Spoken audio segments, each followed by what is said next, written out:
Welcome to the Epic Humans podcast, episode 1. I'm Callum Moore of Rascality Living, counselling and coaching services. And I just wanted to make a podcast because over the last few years, I've met some truly epic humans that have really helped me along my journey of self-discovery and trying to get over just being like blah and boring and and I just didn't have much life satisfaction. And I also thought the first episode would be very good to have Ellie Deighton of the Genius Portal, who has been instrumental in my recent journey into just feeling pretty damn good about myself. Welcome, Ellie. Thank you so much. I feel so excited to be here. And also, I just want to take a moment to congratulate you and just to, remind you to soak this in. Like, we're here, you're doing the thing, you're launching the podcast. Feels super exciting. I can't wait to see what we chat about today. Thank you so much. Yeah. And thank you for getting me on this path or, definitely pushing me in the right direction. Sometimes harder than others, because let's face it, sometimes I'm a bit of a slacker. Tough love works, eh? Tough love works. Yeah, definitely. But it's also tough love. And I don't know, there's been times where I've just felt like you've been like infinitely patient with me. But who knows? Maybe that's just my story. I have no idea of what your other students are like. You've met a few. Yes, that's true.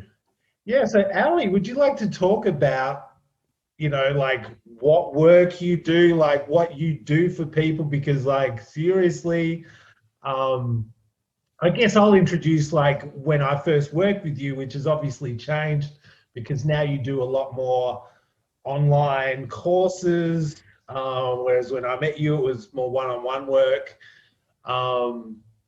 And for me, I was experiencing a lot of emotional blocks. Expressions of just emotional expressions, but probably the root of that for me was some sexual trauma that had really caused me to be quite scared of just life in general. You put me through, obviously, well, not obviously the people in the world, but there was Tantric, meditations involved. Certainly the transformation for me, and I'd done other counselling and stuff before, which was good, but what you did for me really felt like it just leveled me up. It was like a rocket ship up my spiritual booty. Which, it really has changed me a lot. So if you'd just like to talk about how you got to be the magical, creative healer that you are today, I'm sure people would love to hear. Very cool. Wow, what a journey we've been on, hey? Mm-hmm. Thanks for sharing. It's been such a ride. And where did my journey begin? I think my journey began really same place that it does for a lot of people. I got real with where I was afraid, and I got real with where I didn't have life satisfaction, just like you just shared. Like something was kinky for me, and not in the way that we like things to be kinky. And I really pursued mentorship, and I really pursued support, because for a lot of my gifts, especially being extrasensory and being so energetically sensitive, and I journeyed a lot at that time of my life with seeing spirits and that sort of thing that just terrified me. It was really a world that I had no education in. And I think it's pretty safe to say that there's a pretty massive failure in our education a lot of the time when it comes to emotional intelligence, psychic sensitivity, all that sort of stuff. It actually usually gets put in the crazy box. So my journey really began with thinking I was crazy and putting myself in that box, which I think is so relatable. I talk to people about that often, and they'll share they've had a similar experience of feeling crazy, feeling like, you know, they're literally on another planet. And it's because in terms of their sensitivity, they are. And so I just went on this journey of self-discovery first and foremost, of like, okay, I have these sensitivities. There must be a reason for it. There must be a gift here. Can't be all torture. You know, when you watch Ghost Whisperer on TV, she has like nice moments by the end of the episode. It's not all scary. Whereas like that bit for me, you know, and yeah, eventually I found different teachers and teachers that encouraged me to connect to what my true gifts are. And really what happened for me was a shift of perspective of, this is not a burden. This is not something that is for me to come at with the attitude of like, oh, poor me, I feel so much, or oh, poor me, I experience so much. Actually, it's a gateway for connection, just to a whole other space that I hadn't really given myself permission to explore. So it was pretty quick for me. I'm a really fast learner, and I'm very much like I don't put my toes in. I dive in underwater and I just hold my breath for as long as I can.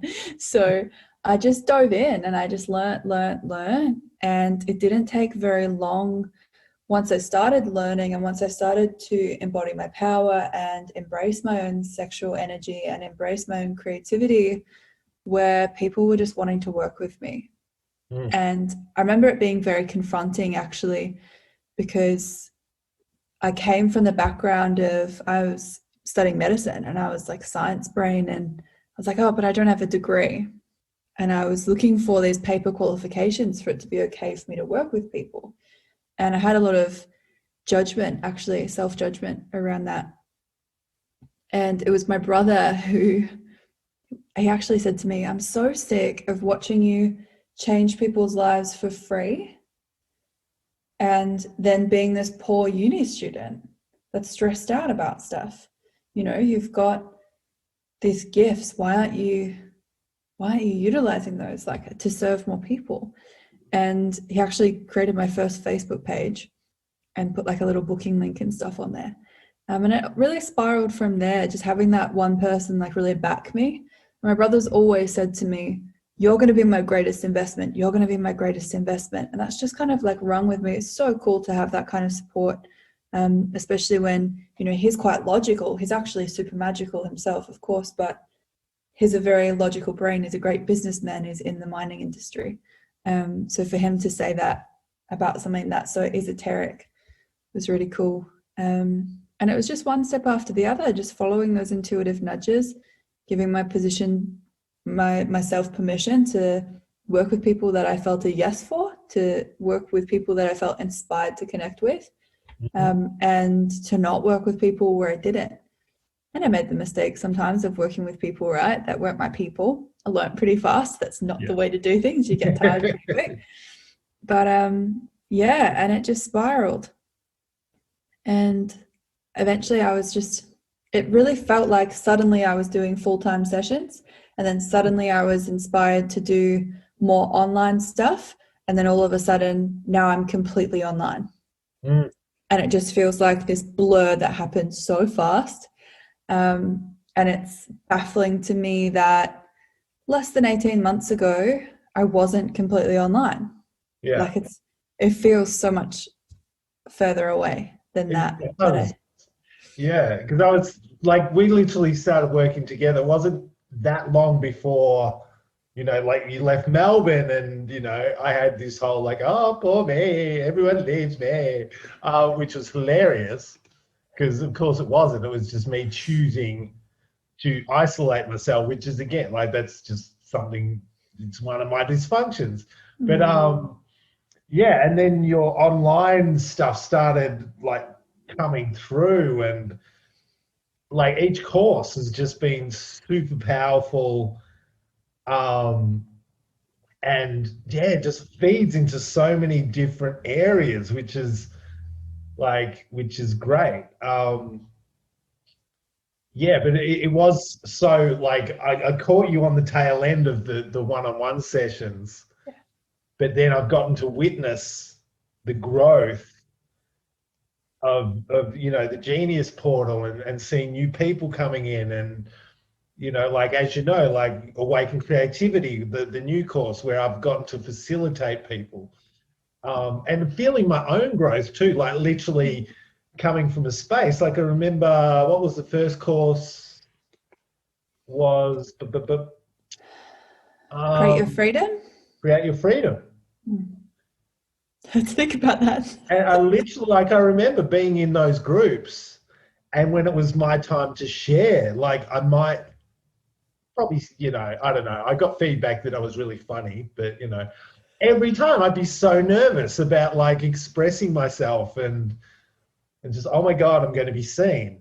And then going from that space into a space of like, you know what, like, I want to be heard. I want to be, I have an opinion. I've got, and yeah, it was, again, like appreciation for like our friendship forming and, and what then, and the other people that's led me to, which has been again, time and time again, meeting people that are like, oh my God, they're epic and they meditate every day and they're so like, oh my God, they're so spiritual. And then having these conversations with them and then getting this feedback that they're seeing this, whatever it is in me. And I'm going, oh wow, I'm pretty special. You are. You are. And it's so true. And we're laughing. But to be honest with you, like that is actually the highlight of my entire journey.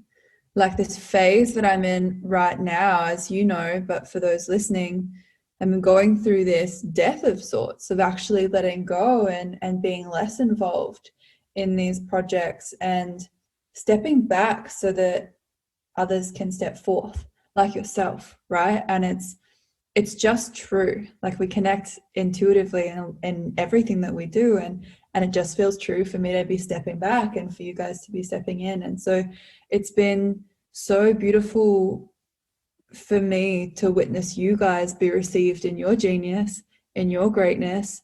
And it's not from this place of I have to hold you up. It's from this place of I stepped back and you were like, hey, I want to step forward.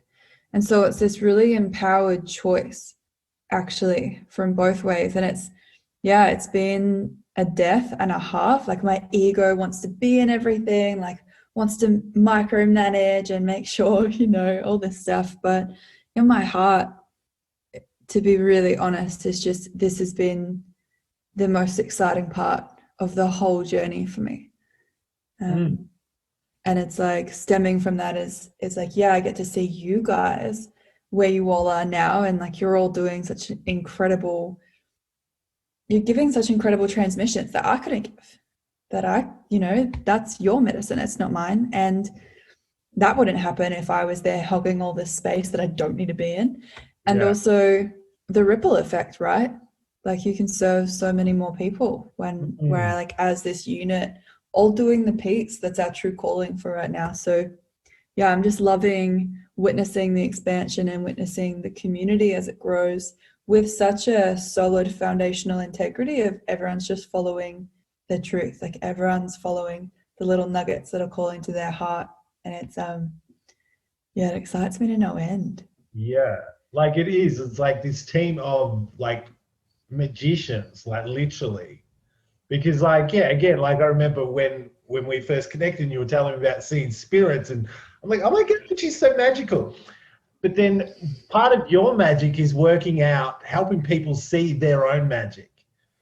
And it's so good witnessing how everyone in the world has their own particular flavor of magic.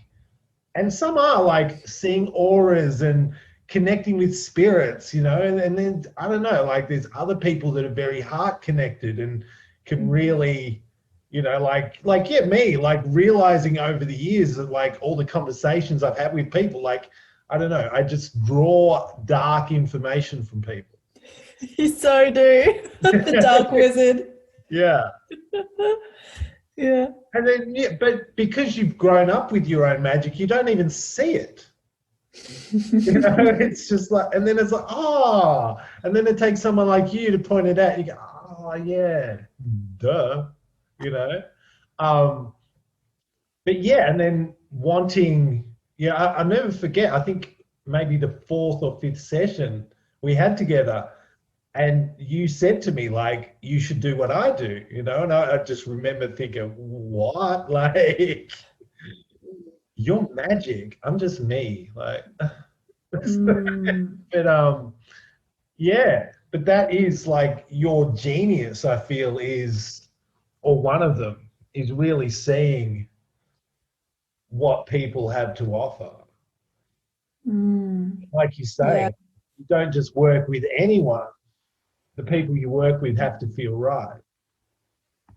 100%. It was such a potent lesson for me to learn. And actually, most of our programs now are invitation or application only. We have programs that anyone can come and experience and come and taste our community and come see if it's, if there's a home for them here. But for our high ticket, like we're going to spend a lot of time together, we're going to be in a container together. Programs, we have that application process because it's two ways. It's like we want to make sure that it's true for us and that our team's going to have an incredible time working with these people. But we also want to make sure that it's true for them, because it's not very fun for either party if someone's investing in something and then they realize, oh, this is not the space for me. Mm. It's actually really heavy for both parties. And one of the things that I always anchor myself to is that my highest good is your highest good. Your highest good is my highest good. There isn't a version of reality where what's going to serve you authentically in relation to your heart is going to screw me over. It's not true. Like if there's a genuine no, that's going to serve both of us to listen to. If there's a genuine yes, that's going to serve both of us to listen to. And I just think it's so important and something that I think you could probably apply to all areas of your life, right? And if you could just be connected to that, life's going to change if you can choose from that space. But yeah, one of my highest values in terms of teaching, training, coaching is to be sure that the people that I'm working with are coming to see themselves, that they're coming to see their own magic, they're coming to remember who they are, and they don't have to be like me. They don't have to even agree with what I say. I just want them to answer the questions that I ask, because that's where they start to tap into their own wisdom. So yeah, it's really cool actually to receive that reflection from you of like bringing out people's magic, because that's what it's about. I don't think it's true that any of us are more or less magic. It just tastes different. Yeah. Yeah. Well, yeah, and I feel like, yeah, there's an awareness of like when with how you teach and what you're teaching, it's not, oh my God, I'm going to cure you of your, you know, your ego stories or your dysfunction. It's like, it's about bringing awareness to it and then learning how to work with it. And, which is hugely powerful. And, it really, because over the years, like I've always had quite an interest in spirituality and, self-healing, because I was a mess basically. But Happens to the the best of amount us. of people who would just claim that they've got this, oh, I have all the solutions. And I'd just be like, really? Like, I just, yeah, it never felt true. It rings an alarm bell, hey. Yeah. It really rings an alarm bell, because what that creates is like the guru hierarchy, like this guru energy. And it's like fun to call each other gurus because we're all gurus at our own thing, right? That's really true. We all have like that thing that we're a guru about. I remember talking to a guy once and he was so passionate about grass. And I was like, I don't really know anything about grass, but he was just talking about all these different types of grass. And I was like, do you know what? I could just totally listen to you, because he could feel the passion dripping off his words. And I learned so much. I'd never even considered there being different types of grass, But having this guru kind of energy disempowers the receiver. It disempowers the student. It disempowers the client, whatever you want to call them, right? The trainee, the apprentice, depends what dynamic you're in. And that's not true. And, you know, when I have one-on-one sessions, especially, but even when I have group sessions, any sort of session that I'm working with, any space I'm in, I want to make sure that at the end, people are taking action from their own wisdom. And my job is to reflect wisdom to them throughout. My job is to help them get clarity on what's going on for them, to give them tools so that they can inquire that clarity within themselves, but also to shine a light on some blind spots, which sometimes just asking a question is like, oh, like the answer occurs for them. But you'll notice in the session, towards the end of the session, I get everybody to intuit their own action. And it comes from them. And something that a really good friend of mine said to me on a call yesterday, actually, he was like, I know that you're a good coach, because good coaches, they show you, I'm going to butcher this, they show you where to look, but they don't tell you what you're seeing. They show you where to look, but they don't tell you what you're seeing. It's like, I want to give you the book. I don't want to write it for you. I don't want to tell you what words are in it. I just want to give you a book full of magic that you know how to unlock within yourself. I want to give you the key to your own wisdom. It's the old I can't really remember. analogy. You know, like, I love that. Yeah, works so It's well. so true though, hey? And it's like in an industry, interrupt away, your space, your rules. But yeah, in an industry that's like seemingly saturated, right? Like maybe not for people who don't hang out in the transformation space, but for people who are alive in transformation and focused on like personal development, spirituality, sacred sexuality, emotional alchemy, all this stuff, right? There seems to be a new coach, a new expert every single moment. Like every new thing on Instagram, it's like, oh, I didn't know they were a coach now, they're a coach now, you know. And so, yeah, for me, like part of what keeps me in integrity and what keeps me in truth to my heart is making sure that I always round back to, but what's your wisdom saying? And even when I'm tuning into stuff with clients, I'll actually say to them, hey, does that resonate with you? Like, do you feel the truth in that? And then they'll be like, yeah, or they'll be like, oh, actually, I like, feels more like this word. And I'm like, okay, yeah, thanks. Because it just gets me more in, you know? It's so powerful. I feel like that's like true empowerment, right? Yeah. Rather than like throwing power at people, being like, see, you're powerful, but until it runs out. Well, the other thing that I was thinking about recently was, it feels to me like these people that say, I've got all the answers, and they'll create this whole, well, this will give you everything you know. And it's like that person, and I'm sure they've created a fantastic life. However, time and time again, I think these people are forgetting the 20-year build-up it took them to make those decisions. And suddenly they discount that whole 20 years and go, well, no, this thing I've learned at the end is everything you need. You know, like there's stages. I really resonate with that. Yeah, it's so true. That's literally the reason for our curriculum being structured like it is, because the stuff that we teach at different points of it, like it just wouldn't land into your consciousness. There's like part of us as humans really needs to have an understanding to a particular depth. Like we have these different parts of our brains, and yes, on one end, we're all completely magic. We're all manifestations of soul. You know, we're all these expressions of genius, and we're human.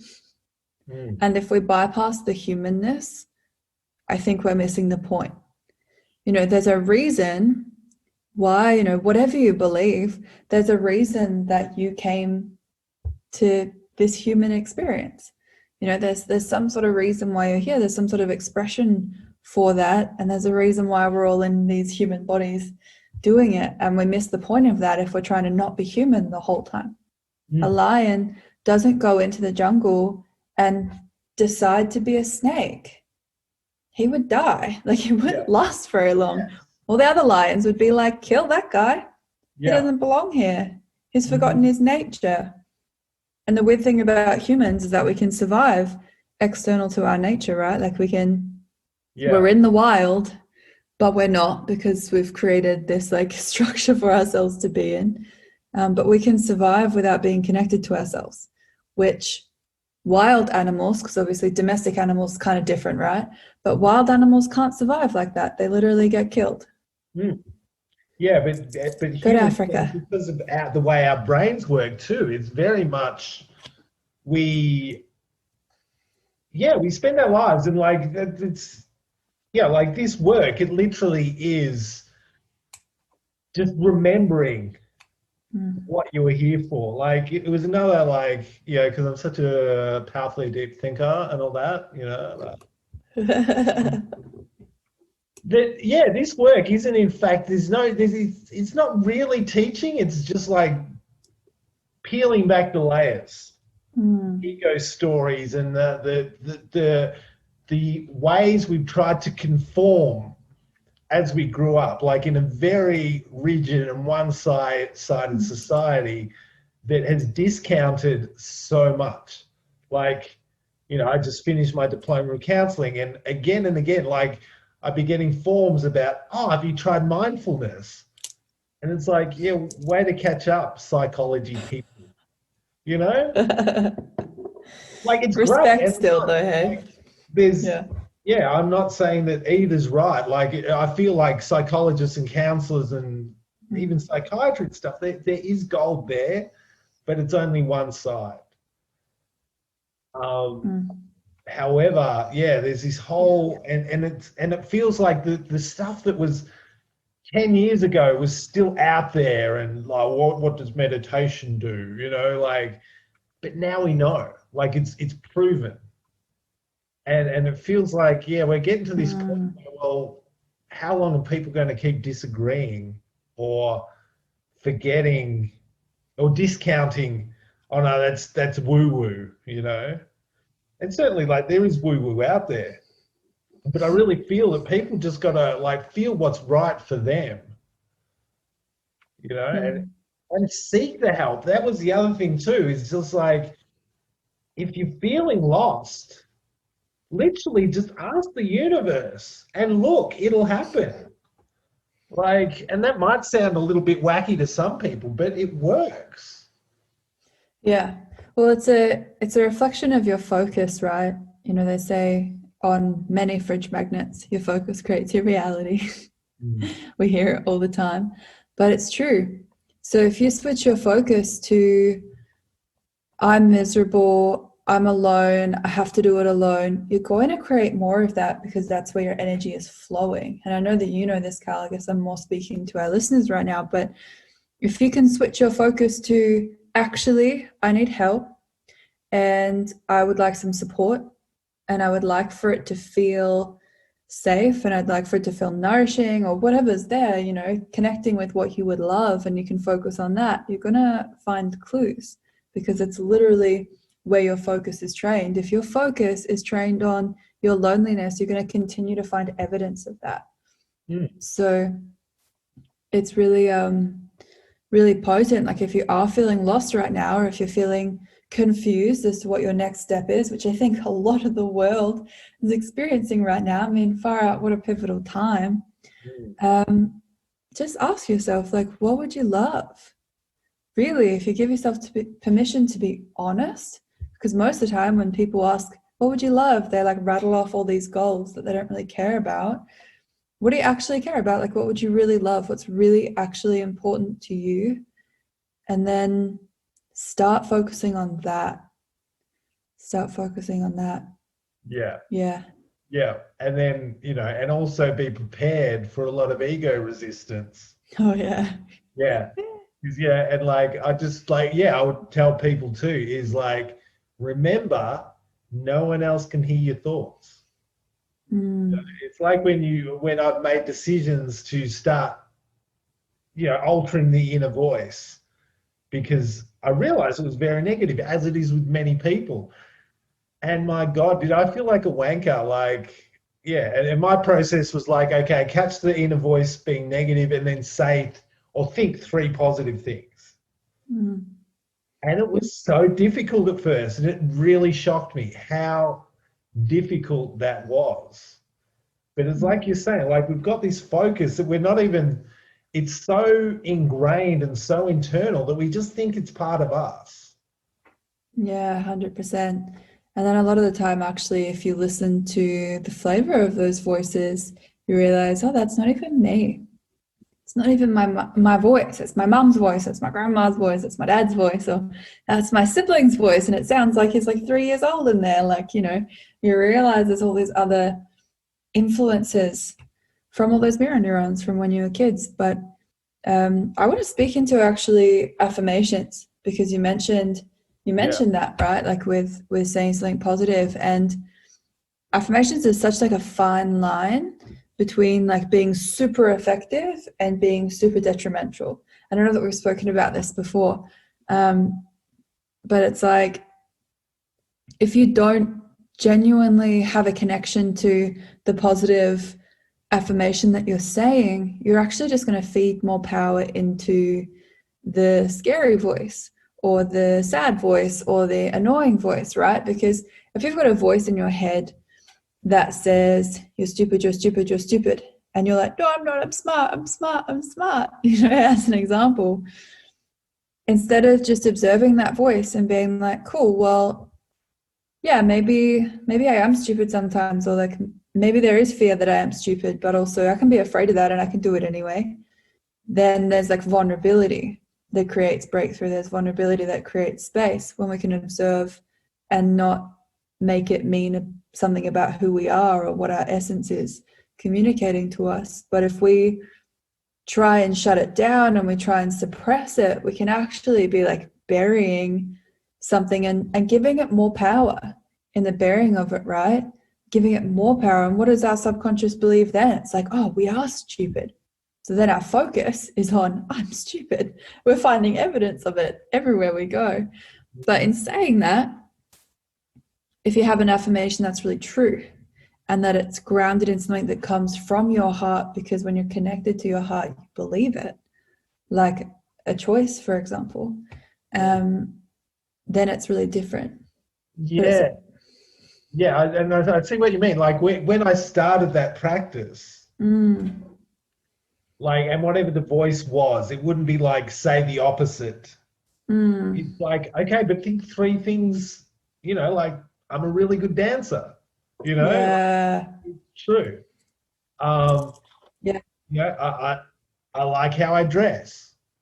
It's true.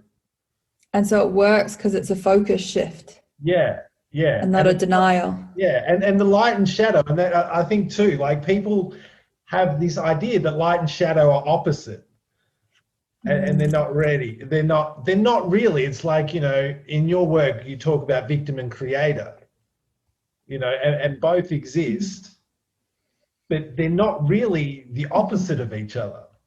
They're 2 separate elements that we both function under. However, yeah, like, where's your focus? And that's the truth. Yeah, and it's interesting you talk about opposites, right? Because opposites are still vibrationally equal.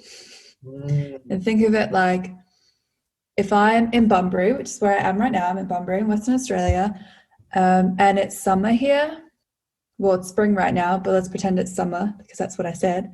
But then I stay here for a couple months and it's winter now. Like, I'm in the same place, just the energy around me has shifted, but I haven't moved.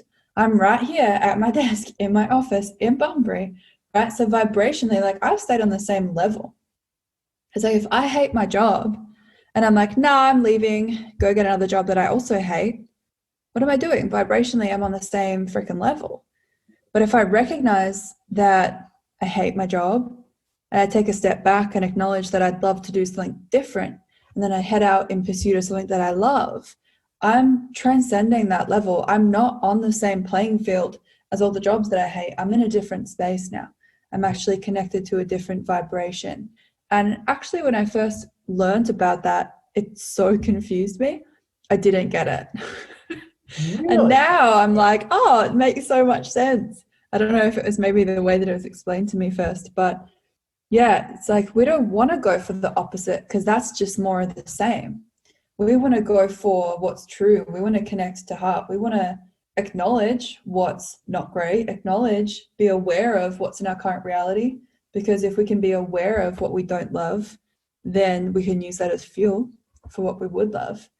But, you know, rather than shoving it down and disconnecting it and suppressing it and giving it more power, giving it more energy, essentially.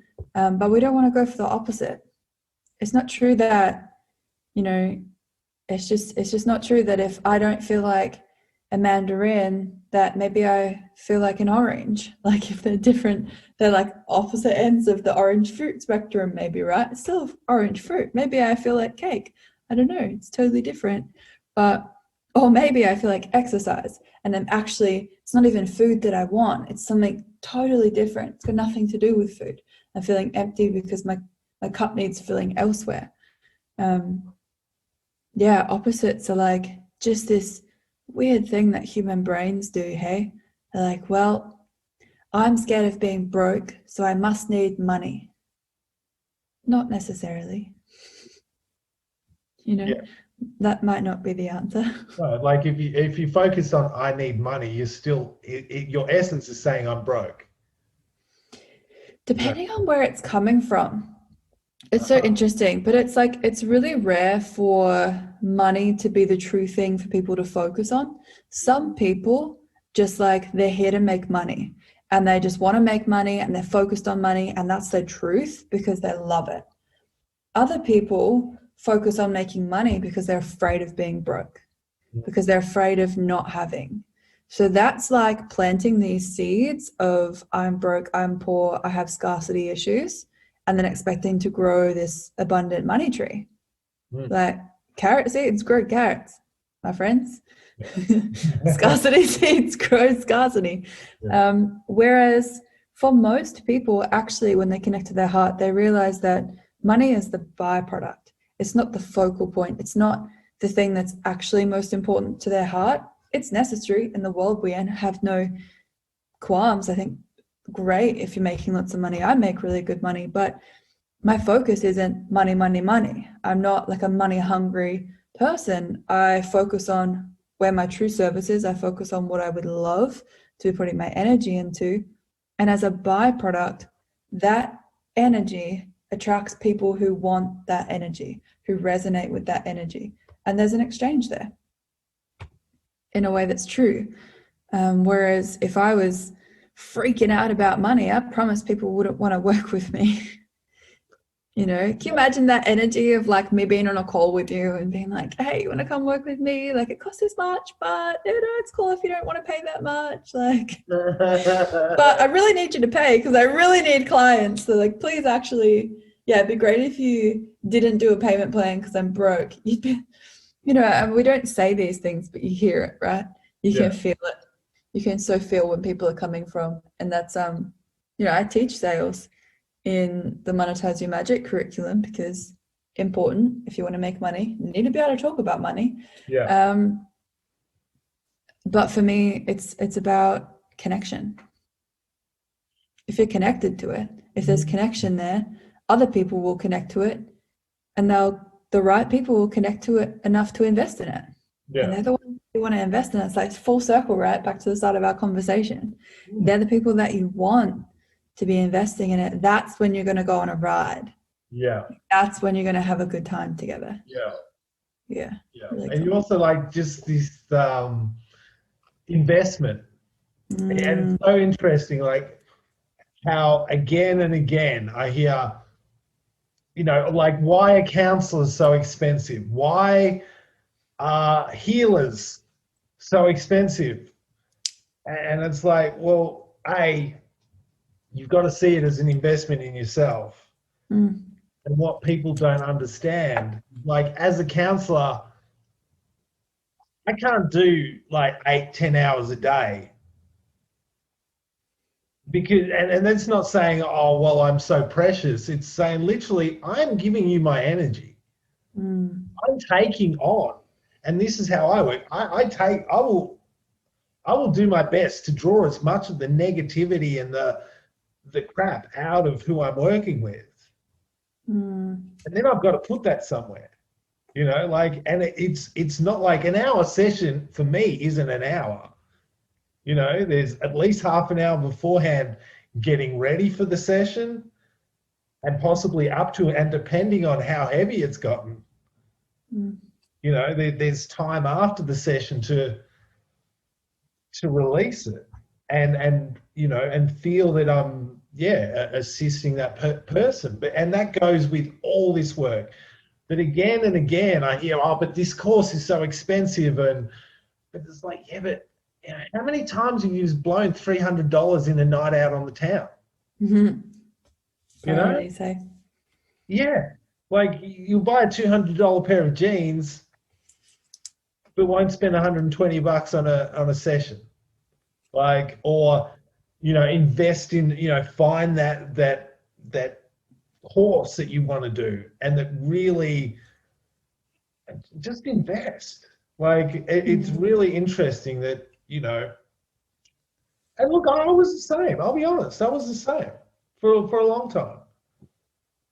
But it was as soon as I made that decision to invest in myself, it really changed so many other elements in my life.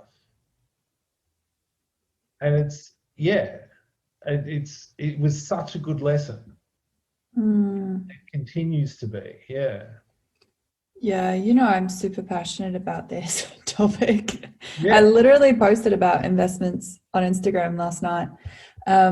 But two things that come up to me just really present listening to you speak. The first is, if you're paying someone for a service, you're not paying them for that time that they're doing the service. You're paying them for the fact that they can do what they do in the time they do it with you.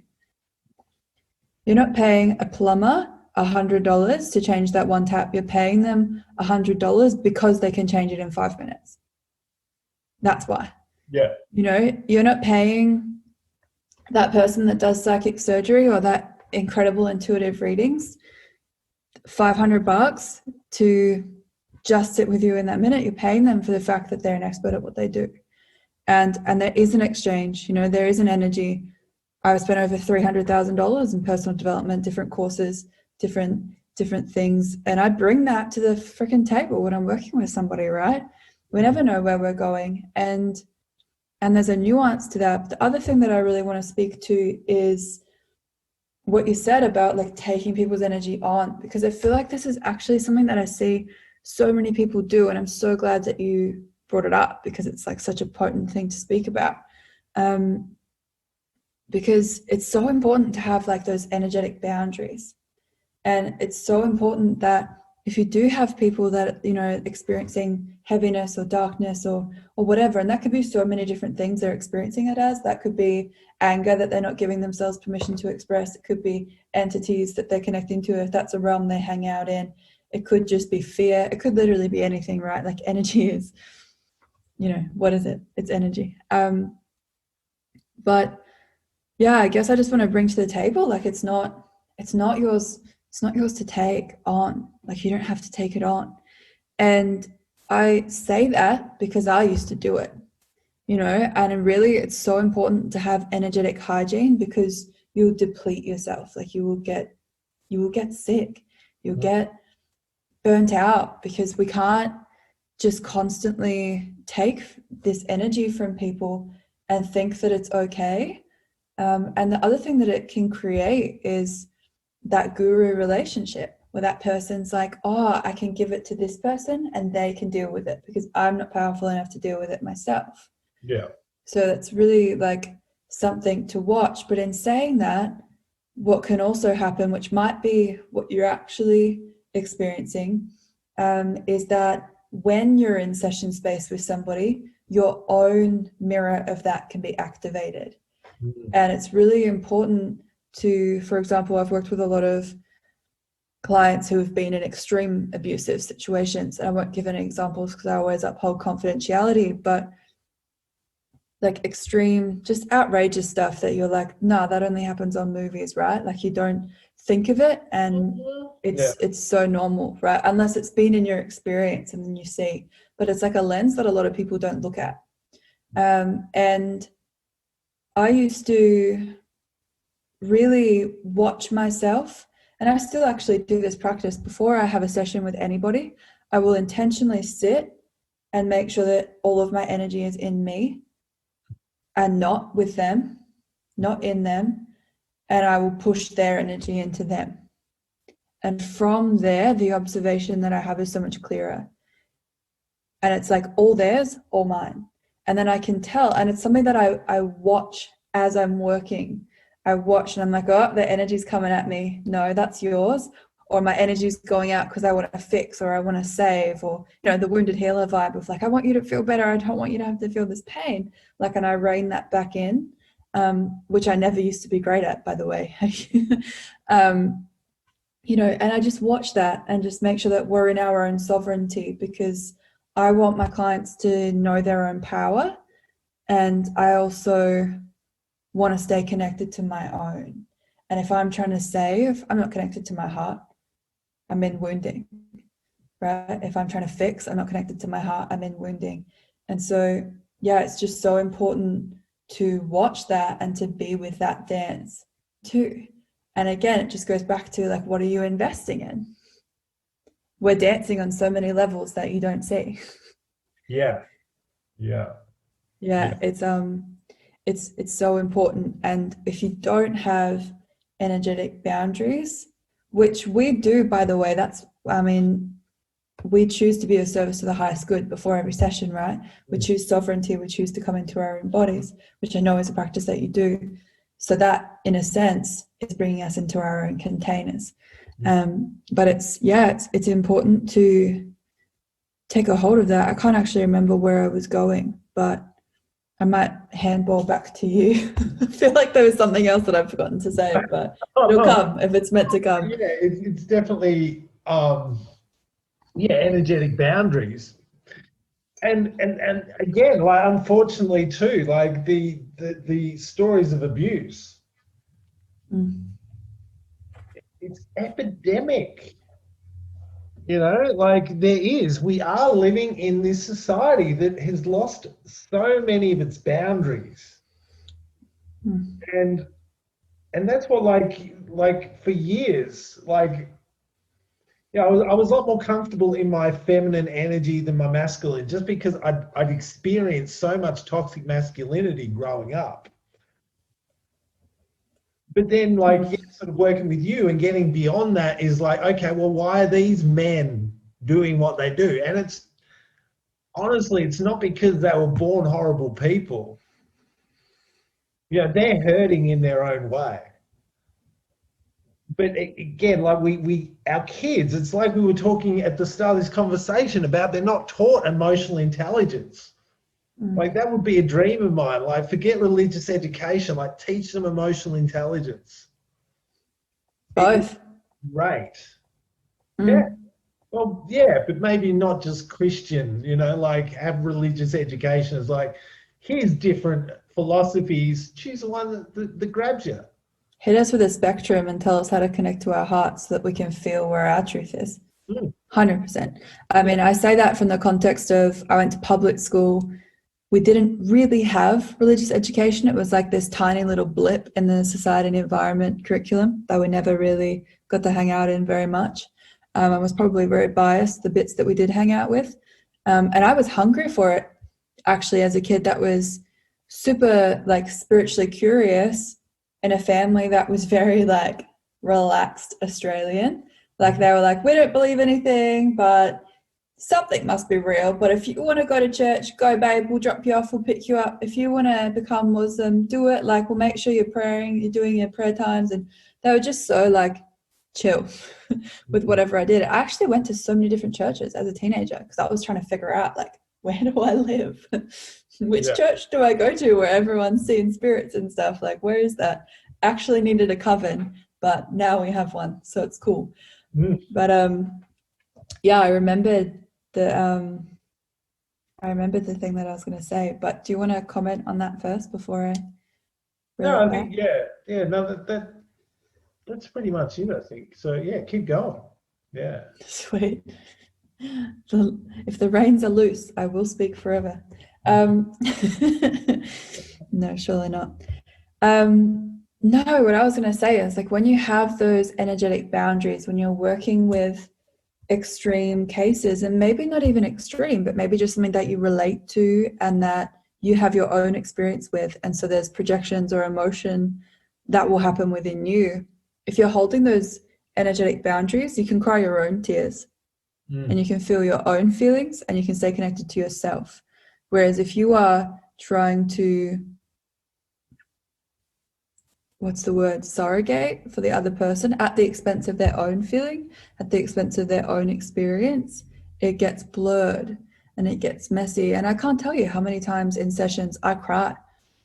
Like how many, I mean, in our last session I cried, you know, and it's not, and sometimes it's like tears of like pure joy when I'm in an energy, and other times it's like frustration with the world that we live in, and other times it's like sadness or whatever, like tears. Anyone that knows me, it doesn't take much for me to cry, right? But yeah, they're my tears because I'm in my energy and it's coming from my heart being connected to what you're going through and not trying to take away from anyone else's experience. You know what I mean? Or like I make your pain less because I cry some of it out for you, because there's no way that any of us are going to experience any pain that we're not capable of dealing with. Yeah. Assuming that everyone is powerful, which is the place that I operate from.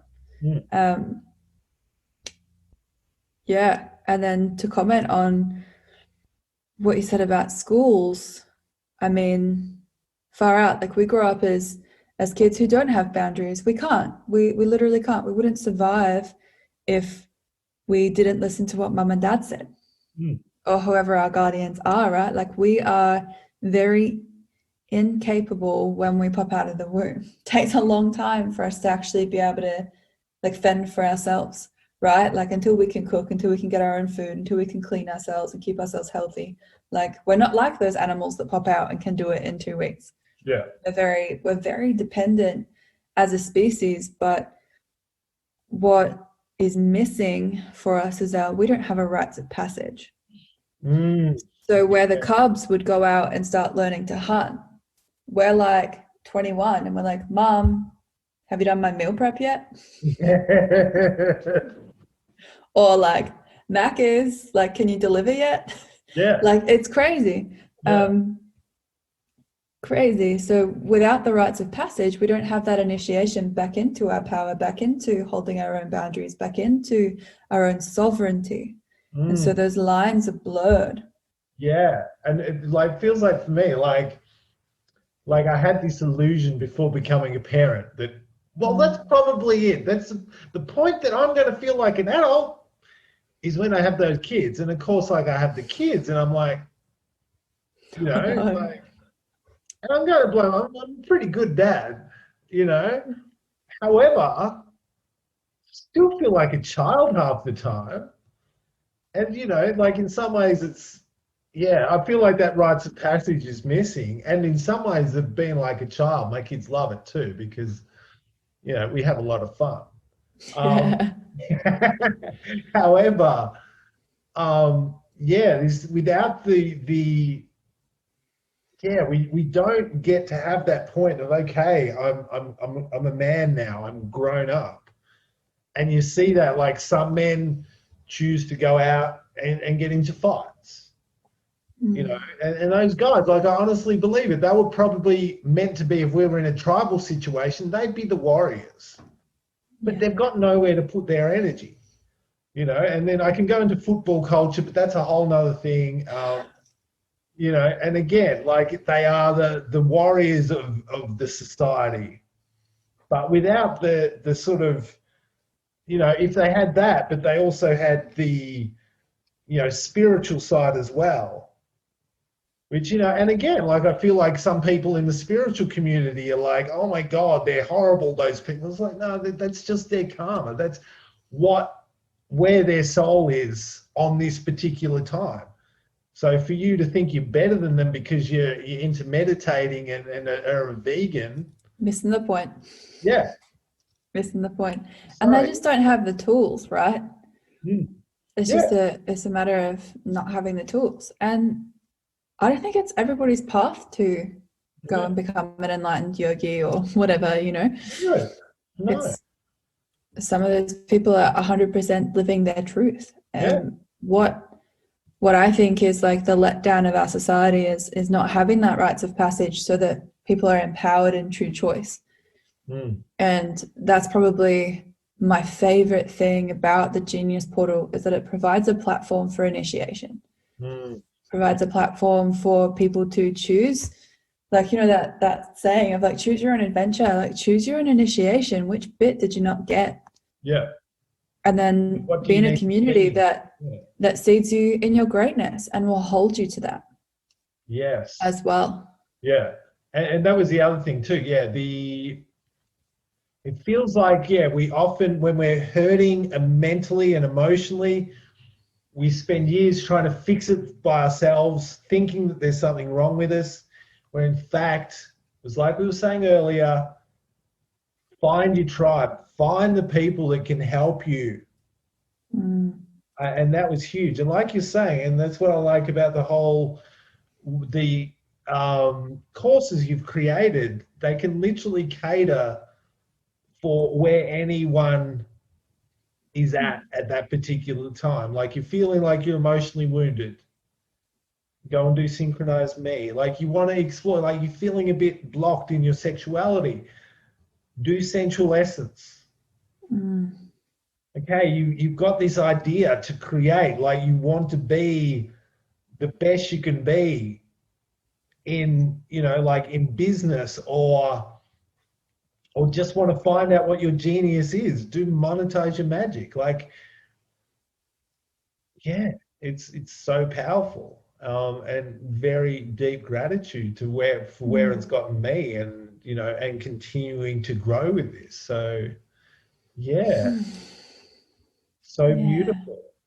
Yeah, it's really actually it's funny being on the other end of it, because I've had the vision of creating this curriculum for so long, and now it's like it's here. And it's always expanding and it's always surprising me, which is where the magic comes from. But yeah, I'm so genuinely like proud of it. Hey, like I really feel like the truth in the legacy of it, and the truth in, there is a gift for everyone in there, for anyone could come find home in themselves in these containers. And it's so cool. It honestly, it blows my mind every single day. Every day is different. I just love it so much. And Thank you you. see that, and that's why I thought, like, I was really inspired to create this podcast, to introduce people to some of the epic humans I have met on this journey. It's been fantastic. And I think that's probably about time, Ellie. Yeah, the sand is sinking, hey, So much you can feel it. for being my first guest. You're so welcome. You're so welcome. I think it'd be really cool being like your first episode, to share like where people can get in touch with you. And maybe I can do the same, hey, so that people... well, I'll definitely be putting that next to the link. So everybody, my business is rascalityliving.com.au. Come and see my offerings. Ellie, as we mentioned, is the Genius Portal. Where do they find that, Ellie?